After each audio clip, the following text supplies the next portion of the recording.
All right, folks, so today we're going to be looking at this 2020 Yukon XL.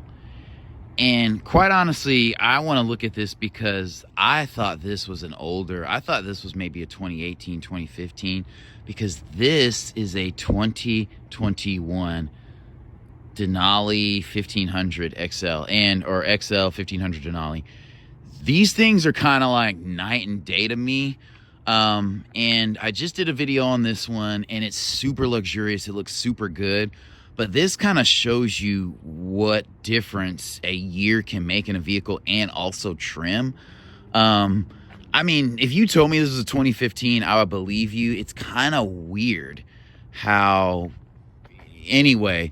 And so I'll actually show you, we'll walk around this one a little bit. So this one looks really good. And this is a Tahoe right here. And just for the record, I said I recommend this large SUV over any other ones.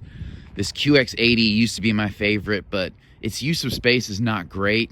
And this is just the perfect blend of classy and just functional and understated beauty. And even more so than the Cadillac Escalade or the Lincoln Navigator, in my opinion. This exudes class a little bit more. Those may be a little bit more luxurious, but I like this vehicle when I see it on the road more. But when you look at this one, it sits a little bit lower, and I don't know, it's just weird. So let's take a look at this one really quick. This one has 22-inch wheels, so this is some of the stuff is going to be trim, paint color. It sits higher. You have the chrome contrasting with the cherry red. Very, very nice. You have the chrome in the doors here.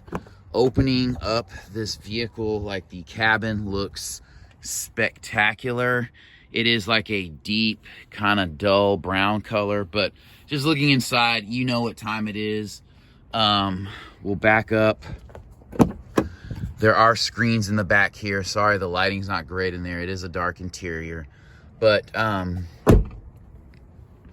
and then back here, you can't really tell too much, but you have quad exhaust. It's kind of disappointing the way this one looks, to be honest with you. And I'm not trying to chat on this vehicle. I was gonna do a video about how well they age, but it's like, dude, what happened? All right, so this engine has 355 horsepower and 383 pound-feet of torque.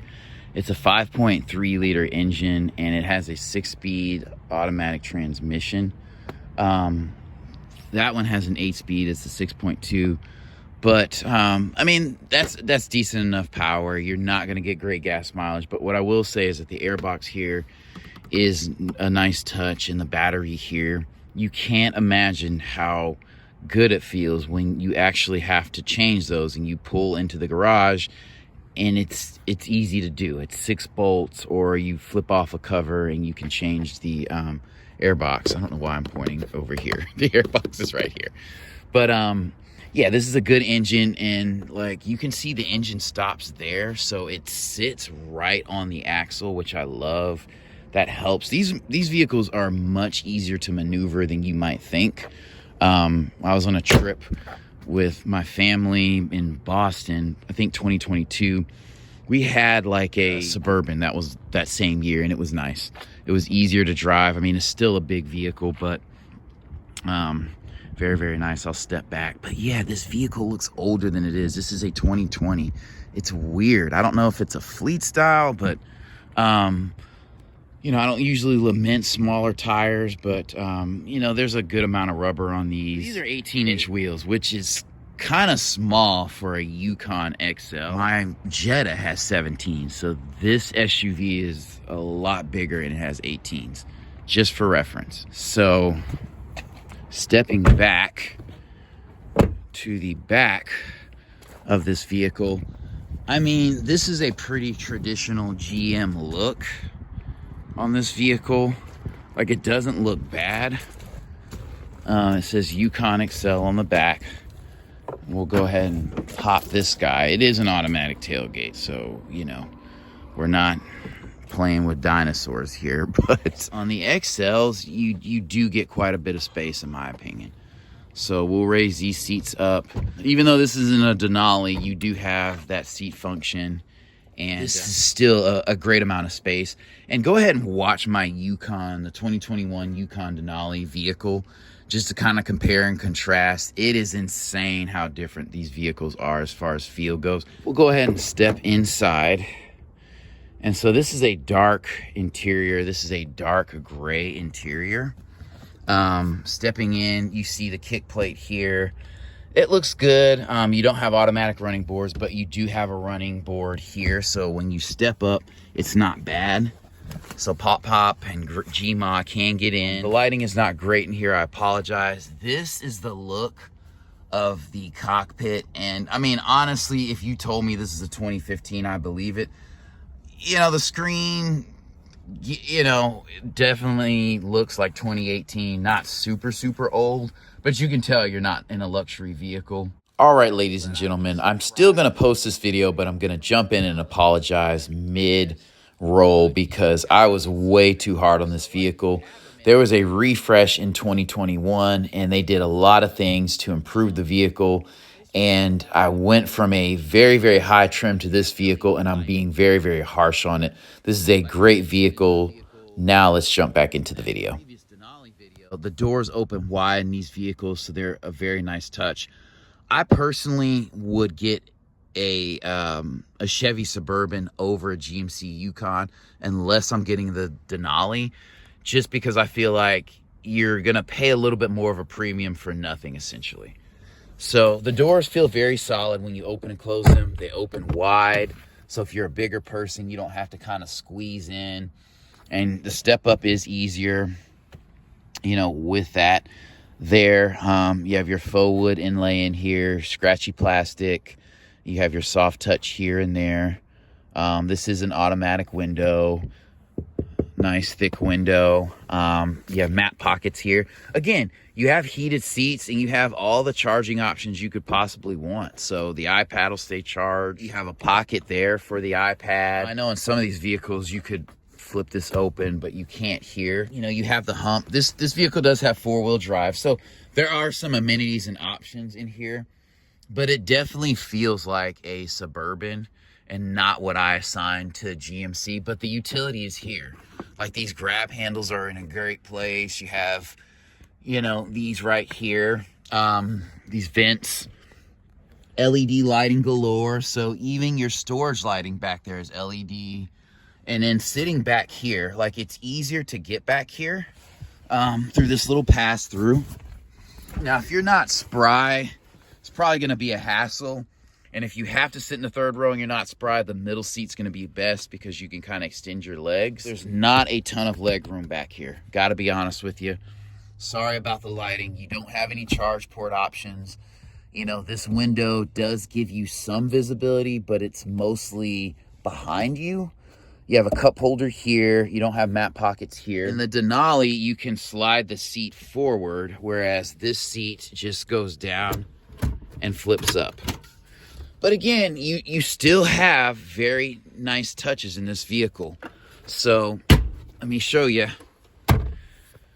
What I mean is you have a 1-button press and the seat will go down and then you can flip it up. And that does make it a lot easier to get out. If you're not the most spry person, you want to stick to the front and second rows. And there's not like a little grab area here when you're getting out. So you got to kind of do this number, or, you know, put your hand here if you really need that support. So it's not a bad looking SUV, and it has great amenities like the automatic tailgate, heated seats back here. Honestly, seeing the Denali, I would save up for an additional 1.5 to 2 years and pay the extra 10,000 to 20,000 for used. I think probably, I don't know, maybe 10,000 to 15,000 more to get the Denali XL. If it costs that much more, maybe even just be 8,000. But even looking at the difference in size of these mirrors is crazy. Like, this is like the mirror off of a Chevy Malibu, and this is an actual truck mirror that you need. And so it's kind of one of those things where, I'll put it this way: economy and first class are in the same airplane, but it's a completely different experience once you get inside. And that's kind of how I feel about this white Yukon XL. So it's a very solid vehicle. It will last forever. That V8 will go forever. Everything feels quality. You know, these are electronic seats here. You have leather. The step up is not bad. You even have memory seating in here. You have Bose audio. Oh, anyway, this screen is small. I mean, it's doable if you're not in a luxury vehicle. But it's weird that you have amenities like ventilated seats, but then this looks, you know, kind of old school, you know, kind of 2015-ish to me. That's just my opinion. You have rear climate, front climate. The screen, like, you have Wi-Fi in this vehicle. And so I don't, you know, so it says 4G LTE. So that's cool. I don't believe you have Android Auto. Let's take a look over here. You do have push button start. So I shouldn't dog this vehicle out too much. You have a digital analog display here. The steering wheel feels good. You do have paddles in the back. You have your traditional pull down, you know, for the drive mode. These buttons are easy to use. You have lane keep assist. You have parking assist. So you have traction control, automatic headlights. In 2020, this is inexcusable to me, especially in a large SUV. Like, because you're paying a premium for this SUV. I get it. A lot of vehicles had that in 2020, but still. You have your sunroof here, which is nice. LED lighting here. You have your OnStar here. You have your auto dimming mirror there, which is cool. You know, we can't as an organization, so respect that. All right, ladies and gentlemen, I'm going to go ahead and wrap the video up here. And I want to say three things in closing. Number one is that I did not do this car justice.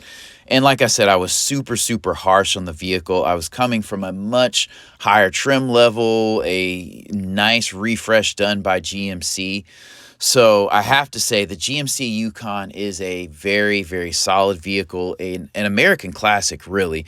It has great amenities no matter what year you buy it in, and it's a comfortable vehicle, and it's easier to drive than you think. You know, think about buying this in 2020. You have a nice large touchscreen, you have Bose audio, you have leather, push button start, lane keep assist, heated front and second row, electronic lift gate.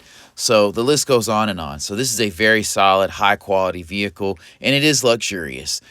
Number two, you want to be mindful of where a vehicle is in its refresh cycle. So I personally feel like if a vehicle is going to be refreshed in the next year or two, it may be worthwhile to just wait and save up, you know, an extra couple $1,000s just to step up, you know, and get that refresh model. And number two is kind of along the same lines. Like, you want to get a nice trim level in whatever vehicle that you buy. It can completely change the experience. And such is the case with the GMC Yukon Denali.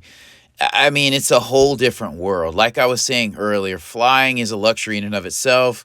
And it's like, it's easy to get back and forth and here and there when you fly. But being in business class or first class is kind of a different experience, especially business class. But it's totally worthwhile to save an extra 6 months, year and a half, 2 years just to get that trim level that gives you that whole different experience, because you're going to be daily in the vehicle. And I totally think it's worth it in light of that perspective. But with that being said, I'm going to go ahead and end the video. Thank you for watching. I will see you in the next one. Okay, actually, I meant to say number 3 with that last point. And one other point I'd like to make is that if you are looking at a GMC Yukon, I would strongly recommend looking at a Chevrolet Suburban. I feel like they're close enough and there's enough overlap to where if there's a significant or a decent price difference, it would be better just to get the Suburban, because it's pretty much the same vehicle, just with a little bit of retooling and some enhancement on the Yukon side. That's just my opinion. Go to a dealership, check them both out for yourself, and see what you think.